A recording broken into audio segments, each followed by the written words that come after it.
আসসালামু আলাইকুম। মৌলভীবাজার থেকে আপনাদের সাথে আছি লুনা চৌধুরী।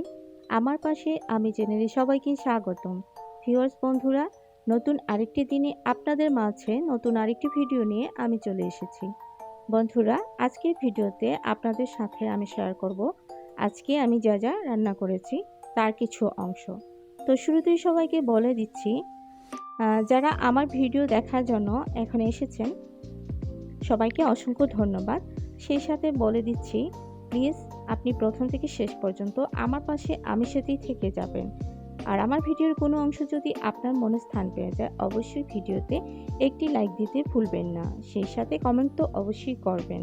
আর ভিডিওটি যদি বেশি ভালো লেগে যায়, অবশ্যই আমার চ্যানেলটিকে সাবস্ক্রাইব করে নিয়ে আমার পাশেই থাকবেন। তো বন্ধুরা, আপনারা আমার রান্না দেখতে থাকুন। আপনাদের সাথে সেই সাথে আমি একটি গল্প শেয়ার করে নিব। রান্নার সাথে সাথে আপনারা গল্পটি প্লিজ মন দিয়ে একটু শুনবেন। ঘটনাটি হচ্ছে বাস্তব ঘটনা, কিছুদিন আগেরই দেখা। আমি একটি ভিডিওতে দেখেছিলাম। তো ঘটনাটি দেখে আমার খুবই খারাপ লেগেছিল। আজ ভাবলাম আপনাদের সাথে ঘটনাটি একটু শেয়ার করে নিই। বন্ধুরা, মন দিয়ে শুনবেন কিন্তু। প্রথমে হচ্ছে আমি দেখেছি যে একটি আপুটা খুব অসহায়। ছোটবেলা আপুটা নাকি ওর বাবা মাকে হারিয়েছে। ফ্যামিলিতে আর কেউই নেই ওকে দেখার মতো। তো একটা সময় এসেছে যখন ওর বিয়ে হয়ে গেছে। বিয়ের পর ওর একটি বাচ্চা এখন আছে, 5-6 মাসের হবে। তো ওর হাজবেন্ডও ওকে ছেড়ে চলে গেছে। দেখুন আপুটা কতটা অসহায়। ছোটবেলা হারিয়েছে বাবা মাকে, আর বিয়ের পর যে একমাত্র অবলম্বন ছিল তার হাজবেন্ড, সেও তাকে ছেড়ে চলে গেছে। তার নাকি বাবা মা কেউ নেই, তাকে বিয়েতে কিছু দিতে পারেনি, সে কারণে সেও বোনটাকে ছেড়ে চলে গেছে। মানুষ কতটা যে অসহায় হতে পারে আসলে না দেখলে না শুনলে বোঝা যায় না। তো তারপর হচ্ছে আপুটা অনেক কাজ করতে চেষ্টা করেছে। ওর যেহেতু আত্মীয় স্বজন সচ্ছল না, কেউই নেই ওর, সচ্ছল তো নাই এবং নেইও কেউ, ভাই বোন কেউ। তো সে কিন্তু যে কোনো কাজই করতে পারতো, তার লজ্জার কিছু ছিল না, যেহেতু তাকে বাঁচতে হবে। কেউ তো আর তাকে বাঁচাবে না, তাকেই বাঁচতে হবে যুদ্ধ করে সমাজের মধ্যে বাচ্চাটাকে নিয়ে। তারপর সে হচ্ছে বাসা বাড়িতে কাজ করতে চেয়েছিল, কাজ করতে পারতো, কিন্তু বাচ্চার কারণে সেটা পসিবল হয় নাই। কেউ তাকে কাজে নিতে চায়নি। সেই সাথে সে অন্যান্য কাজও করতে চেয়েছে, অনেক ধরনের কাজ, কিন্তু সেটাও সে পারেনি।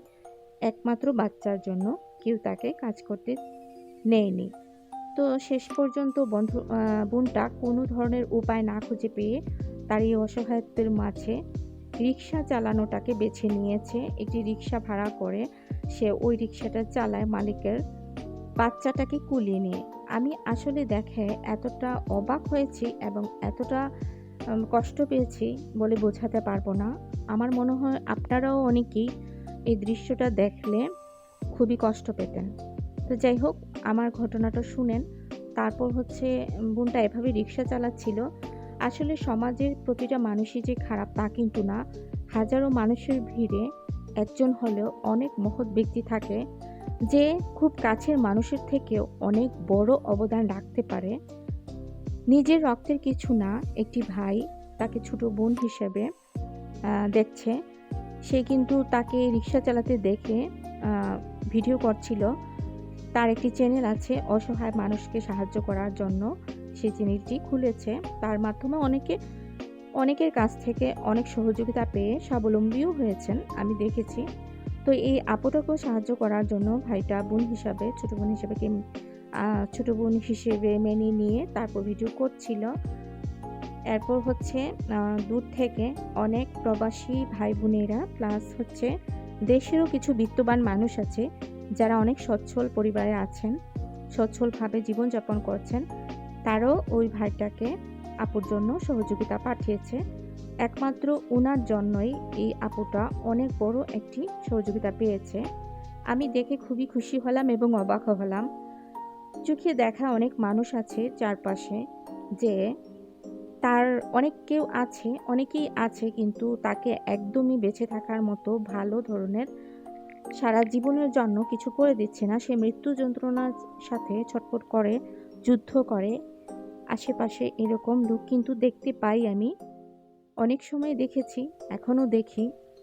কিন্তু দেখেন, এই আপুটা অসহায় ঠিক আছে, কিন্তু আপুটার ভাগ্যটা আল্লাহ কত ভালো করে দিয়েছেন।